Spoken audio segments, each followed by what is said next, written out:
Bismillahirrahmanirrahim. Assalamualaikum warahmatullahi wabarakatuh. First of all, let me introduce myself. My name is Yulia Putri and I'm from PBI 2019. In this video, I will explain 3 points, namely preliminary phase, development phase, and review phase. Okay, for saving the times, let's begin for the first explanations. The first point is the preliminary phase, part A, making decisions on need analysis. Is an activity to think about needs analysis decisions that are carried out, decide several things before conducting a needs analysis. There are 3 important points in these decisions making phase that must be done are determine who is involved, what information you want to get, and the instrument to do it. The first is to determine who is involved, namely who will involve in conducting the needs analysis. There are 4 targets that we can involve. The target groups the first is the target group like students and alumni, audience, people who needs analysis and research group like people who are source of information for us to get information about the group.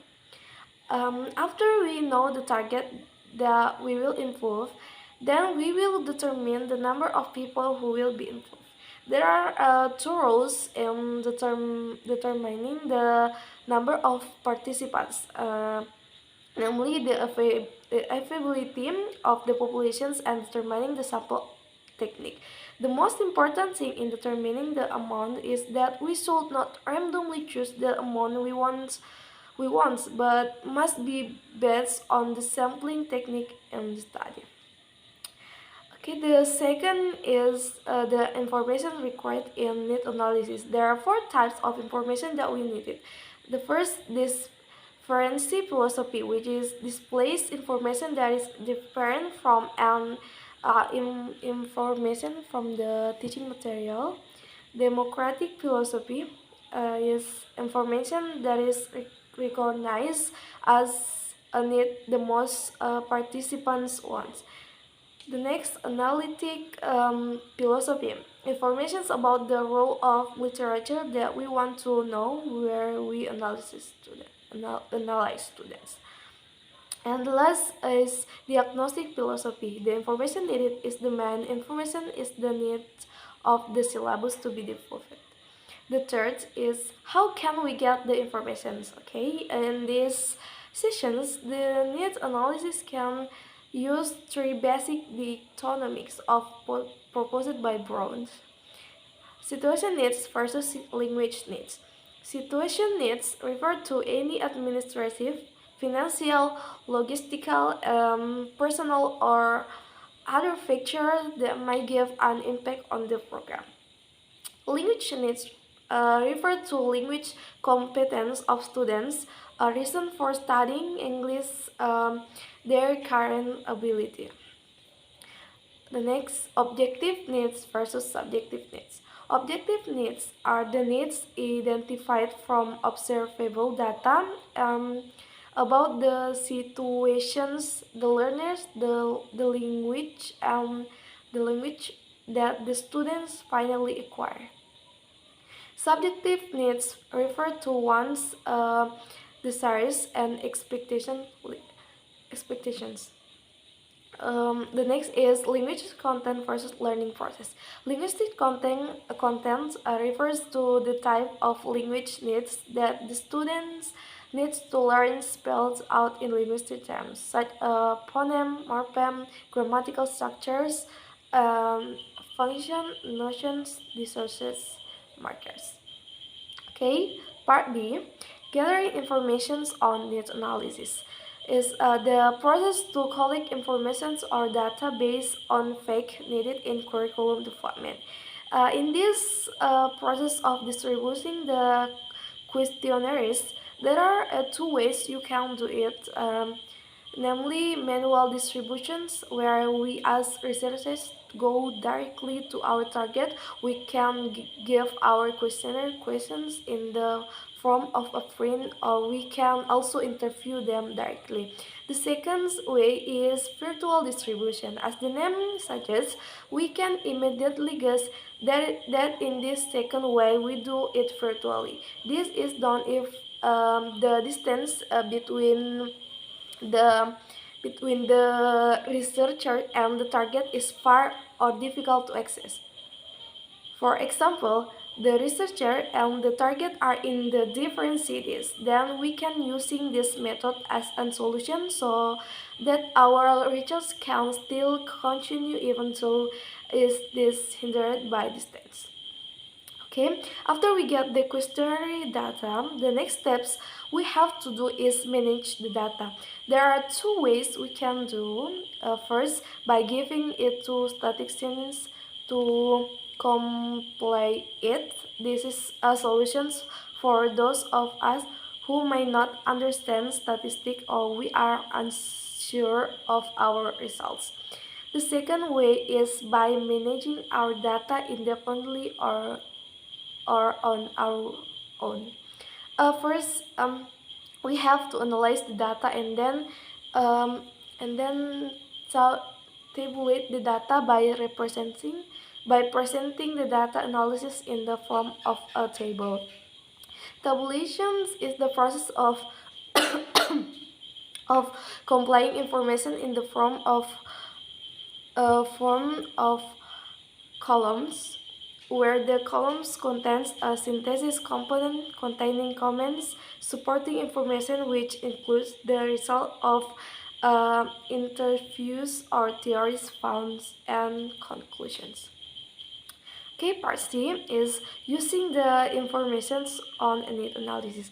The information we have obtained in the previous stage, we will use the formulate to important point, namely need, inventory, and formulating goals and objectives. The first is inventory needs. The information we have obtained we will be reviewed and entered into the table. We will use two needs inventory tables, namely linguistic needs and learning needs. Reviewing the needs inventory from the linguistic needs, namely, is the process of identifying the students' linguistic files.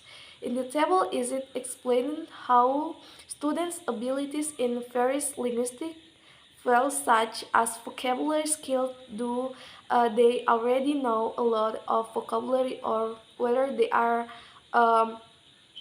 weak or do not know about the vocabulary. Um, Furthermore, their grammar skills, whether they are weak in grammar or in category basic or vice versa. And we also identify how their learning priorities are.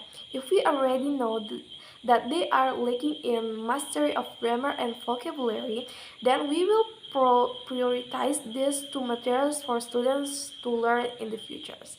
The next is reviewing inventory needs from the learning needs. In contrast to the previous one, which focus on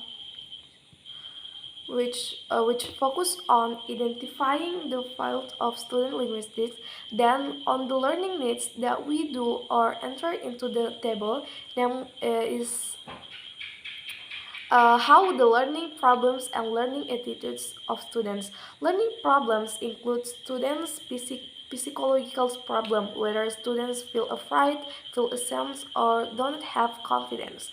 The mother tongue in terms, for example, students find it difficult to pronounce words in English because it is very different from their mother tongue. The next, insufficient knowledge of the topic, and the last problem of limited linguistic research, like lack of vocabulary, lack of pronunciations, and lack of grammar. The second is formulating goals and objectives. Richards suggests that aims to have four main purposes.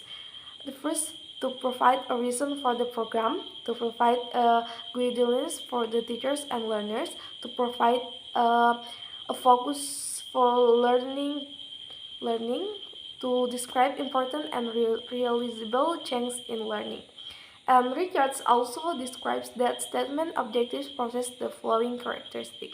Objective describes a learning outcome. Objective should be consistent with the curriculum aim, and objective should be precise and feasible. Okay, the second point is development phase. Part A, selecting and organizing course contents.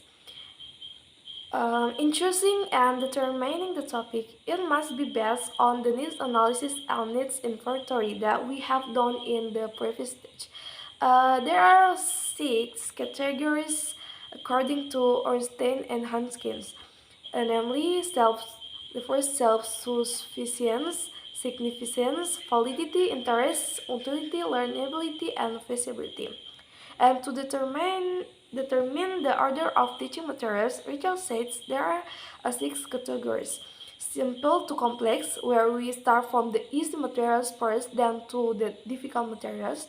This is done so that the students don't feel pressured at the beginning.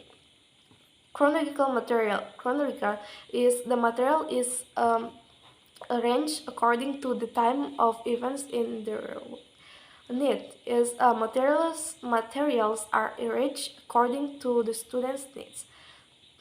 The second frequencies learning hold part of part to holds and spiral sequence. Okay, the next for planning course structure or design syllabus. In this syllabus design, there are two procedures that must be carried out. Are select the syllabus outline to use and start developing the syllabus. First, we will discuss the first point, which is to choose the syllabus framework that we will use. In choosing a syllabus framework, there are several conditions. Knowing the types of syllabus and the limits program, complete based on the topic or material being studied. The syllabus is prepared based on the competencies that are expected to be achieved by students, namely the achievement of linguistic needs and learning needs. Furthermore, the syllabus design or developing syllabus, the syllabus designs that we make must be able to show the characteristic of the syllabus framework that we use. The syllabus is developed based on the order of themes and topics. Okay, part B, developing the teaching materials. There are three procedures in this stage of developing the teaching materials. First, making lesson plans or RPP, making prototype like initial designs, and asking experts to review the prototypes that we have made. The first is making lesson plans or RPP.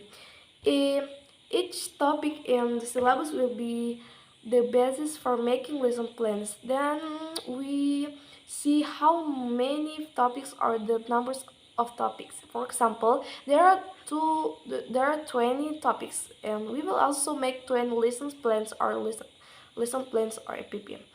Next, we determine the components in the lesson plan and refer to the theory. There are three important contents in the RPP, namely planning, implementation, and evaluations. Okay, after making lesson plans, after making the lessons plan, the next thing we will do is make the prototype. And making prototypes, the prototypes must be based on an inventory of needs and determine the structure of the teaching materials to be made. Okay, part C is reviewing and validating the teaching materials. The next stage is to review the teaching materials or prototypes that we have made, but we didn't review it because of course it wouldn't be valid if we did it ourselves, because we definitely had enough with what we made, and Of course, our abilities were still very limited. Therefore, this review process was carried out by ELT experts. There are several procedures in this review. The first, identify the expert's characteristic. We must also be careful in choosing experts who will review. The experts are experienced expert in their fields, has a lot of knowledge and already has a lot of work and achievements. The next, determine the items to be reviewed. That is what type of material should be reviewed.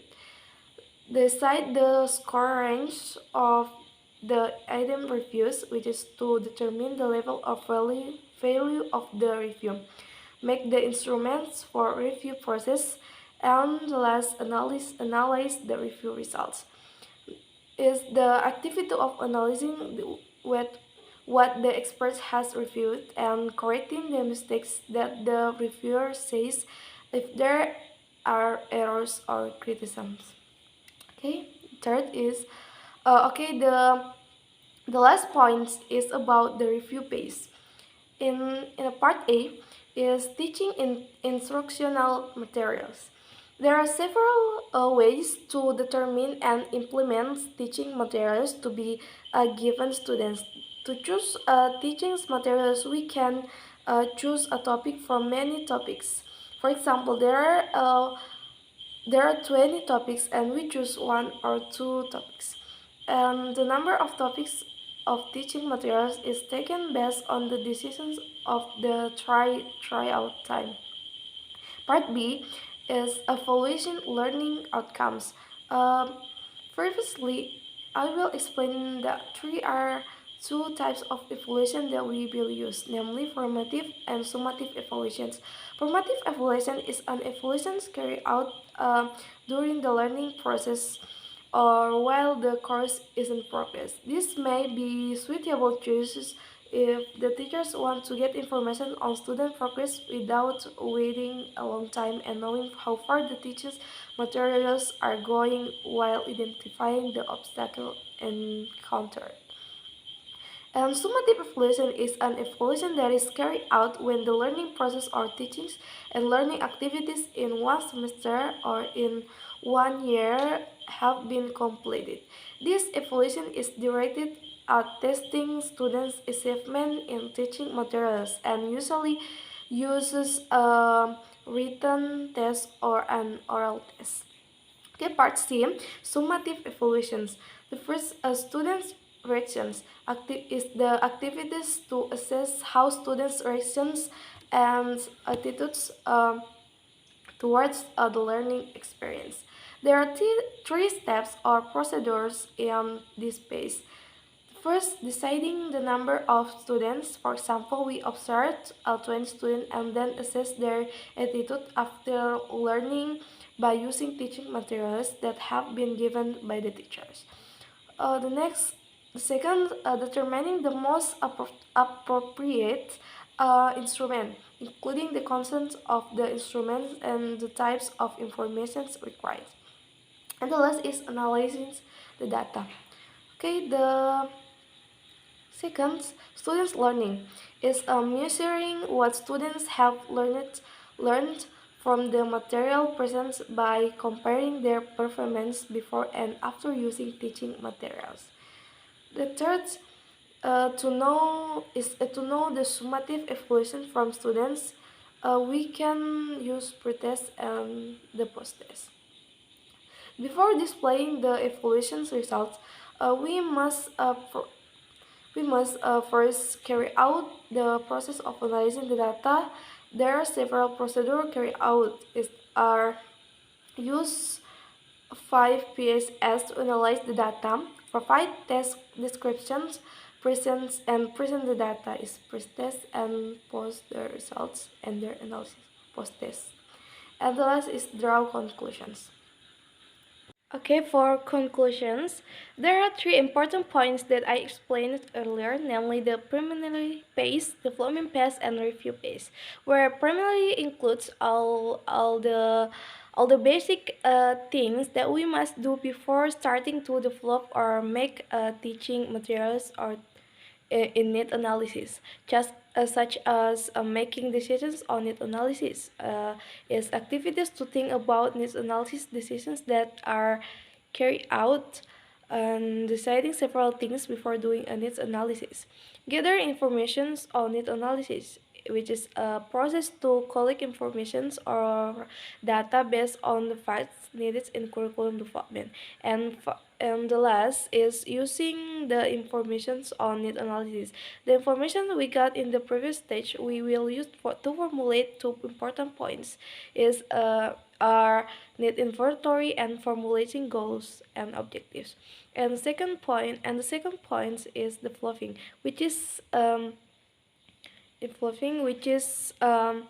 includes everything that is done to create and develop teaching materials, such as how to choose topics, make lesson plans, and validate teaching materials. And the last point is the review phase, which includes activities or things that we are done to implement teachings materials that have been made previously and then evaluated. Okay, before I end this video, I want to say many thanks to Sir Kahar for being a good lecturer, a good mentor and advisor for us. Thank you for always providing materials and knowledge that is very useful for us in the futures, and thank you for always teaching us to always remember Allah in any conditions. I hope you are always healthy, and once again, thanks a million, sir. I think that's all from me. I apologize for all my mistakes. Wabillahi taufiq wal hidayah. Wassalamualaikum warahmatullahi wabarakatuh.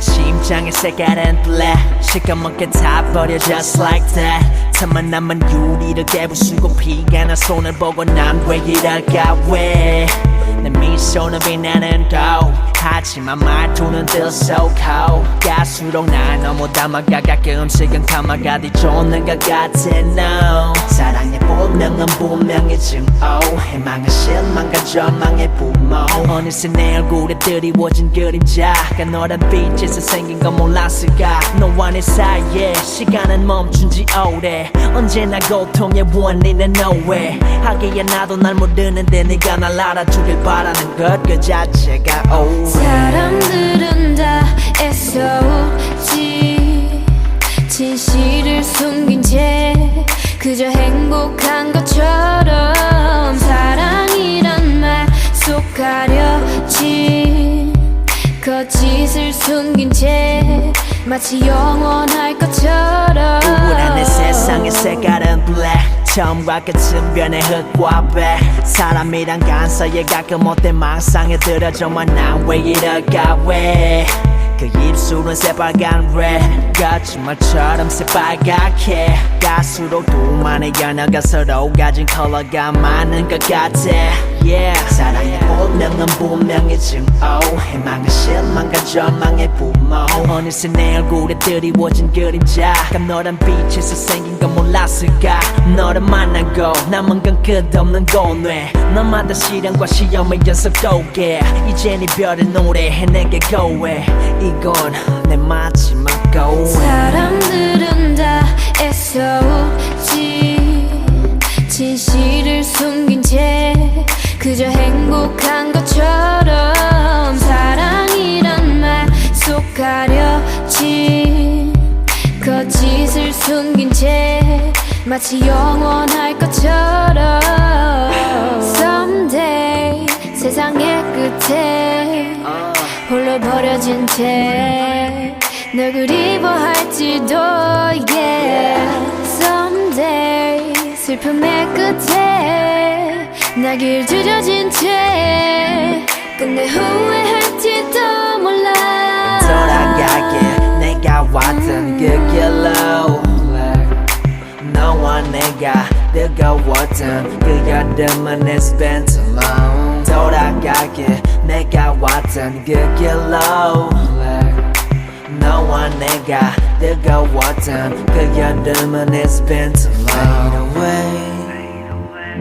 Fade away, fade away, fade away, fade away, fade away, fade away, fade away, fade away.